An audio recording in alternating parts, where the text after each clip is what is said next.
Hi, I'm Carly, welcome back to my studio. As promised, today's video is going to be the first in my brand new series called I'd Rather DIY, where I take a piece of clothing that I like and I make it myself. And I always just like to make it a little bit different to the original so it's not a direct copy. Today I'm going to be showing you how I made this dress from this dress, and this dress was actually 2 sizes too small for me, so I'm actually going to show you how I grade it to make it fit me as well. Anyways, let's get on with the video. So the first piece I thought I would have a go at doing this with is this really cute red dress. It's from Mink Pink and it's a wrap dress, so at the moment it's not tied up at all.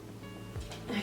So as you can see, this dress would be really cute, but not a lot of coverage. So I'm going to have to make this pattern a bit wider around here, and because it crosses over and ties up, at the moment it would be showing way too much leg. So I'm just going to try and make a pattern out of this and sew it up. So let's get started.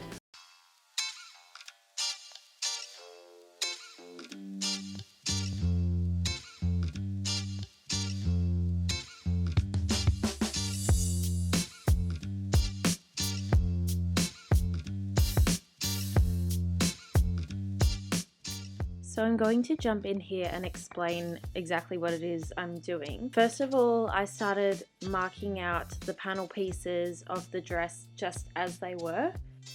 This tool I'm using is called a pattern wheel. I'll leave a link below where you can find one yourself. And here's Pepper trying to help me. So I just moved her out of the way. She always butts her head up against my hand like that when she wants to be patted. Anyway. Here I think I'm marking the dart, which you can barely see, but if you know what a dart is, it's where you kind of sew away a piece of the pattern so that it's shaped usually around the bust and the hips. You'll find darts.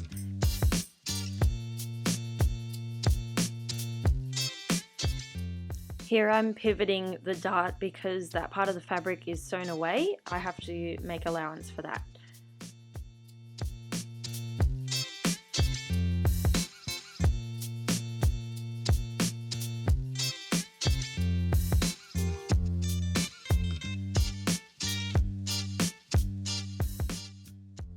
So after I've traced around all my pattern pieces, I'm just lightly going over the little holes that the pattern wheel makes in the paper so that I can see them there with the pencil, and then just going over them properly with the ruler with a thicker line, and then using the ruler to also measure out those edges of the pattern pieces and make sure that they're all even. Here you can see I'm just measuring the lengths of the edges of the actual dress compared to my pattern to make sure I've drawn it accurately. And always remember to label your pattern pieces so you know what goes where.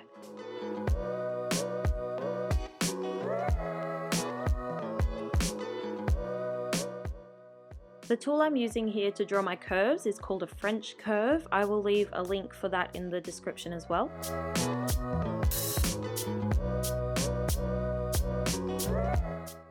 And I'm just cutting out all my pattern pieces without seam allowance for now because I'm going to grade them before I go ahead and add seam allowance.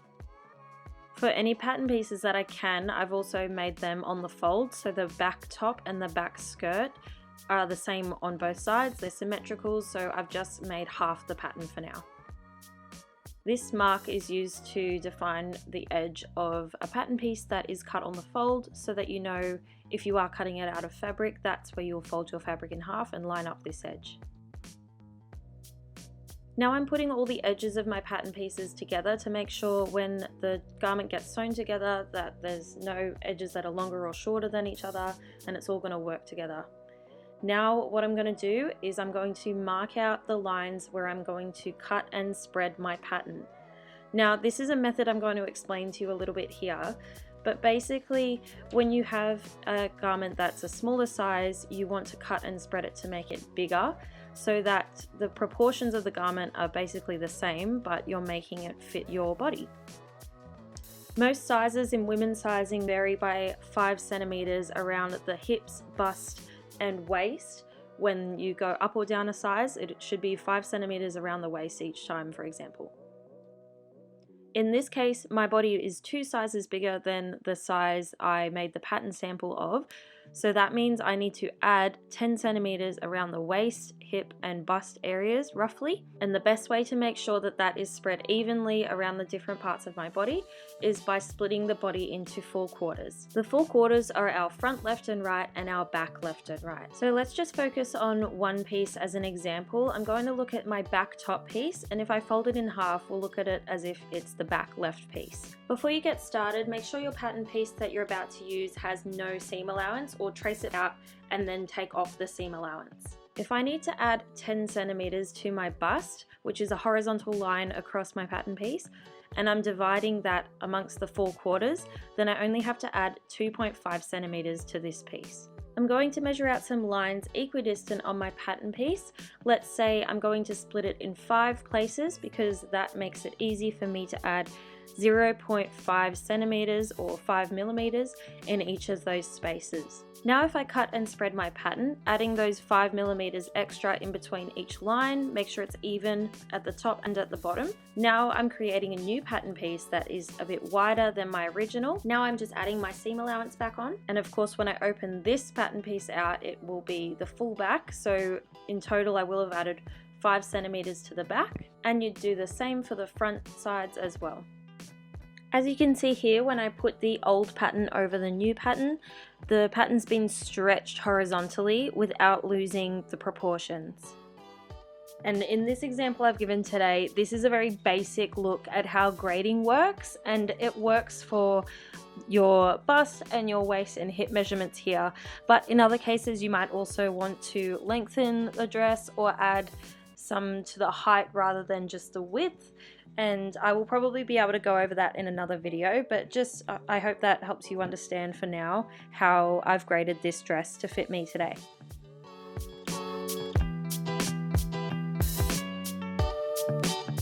So I've finished my pattern and I've just gone to cut it out of the fabric I was going to use, but unfortunately I don't think I have enough of my first choice. But I do have a lot of this fabric, which is still rayon fabric, so it still drapes the same. It's still a really nice fabric to use, and this is actually my favorite print that I've gotten in this color. I made a lot of scrunchies out of this, and I've been really wanting some green clothing, so I'm actually going to make the dress out of this instead, and I think I actually like this option better. So I'm going to cut my patterns out of this now. I completely forgot to allow for seam allowance on this one, so that's why I've just sticky taped this 1 centimeter strip of paper to the side.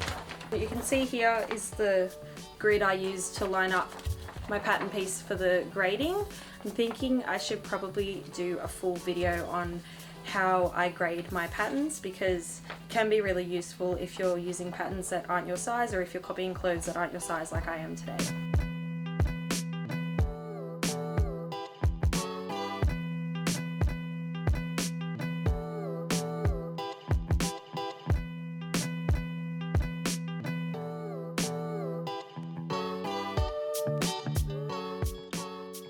So here I'm just recycling the pattern piece I used to help me grade the pattern. This is a throwaway piece now anyway, so I just used it to help me cut out some even strips of binding, which I'm going to use to bind the edges of the dress. And this is called Tear Away. This is actually a roll of fusing where the sticky side kind of disappeared over time. So I use it as Tear Away, and what I do with that is sew it onto my curved edges so that it doesn't stretch while I'm sewing it. You can see I'm pulling it here in, and it doesn't stretch like it normally would on a curve. And after I've sewn on my binding, I'm going to be tearing off that white bit, and it'll leave me with a nice neat edge. I've also just sewn my bust darts, and now I'm just pressing them. Normally I would press them on my tailor's hem, which I'm sure I've shown you in a video before, but I couldn't find it when I made this video, so I just used the arm of my mannequin, and there's Pepper hanging out under my sewing table keeping me company. So this is the skirt all put together.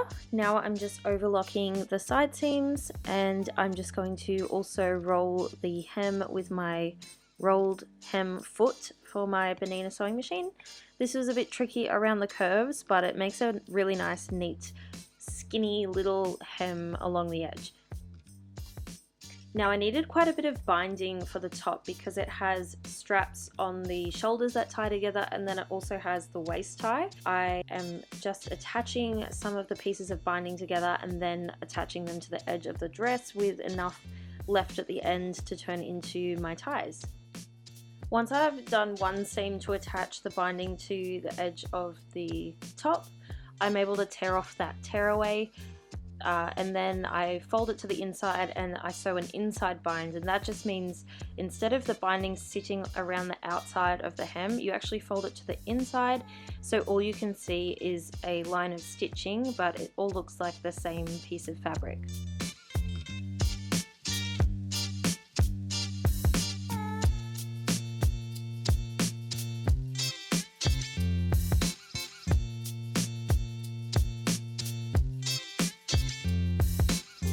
Now at least one of my shoulders is complete, and I'm just tying them together to see how it looks. And then I just had to fix up a few bits around the top and make sure all of the edges were bound before I attached the top to the skirt. And I think she's just about done here, so let's have a look what it looks like on.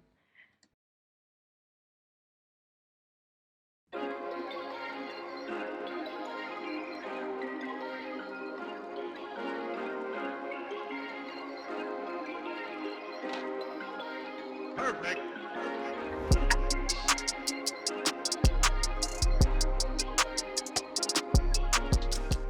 So there you go, that is how I made this dress. I actually wore it to a wedding recently and got lots of compliments. If you did make it all the way to the end of this video, please leave a green emoji in the comments so I know who you are and I can thank you personally. And if you did enjoy this video, please give it a like and subscribe to my channel. I put out new videos every Friday, and I will see you in the next one. Bye!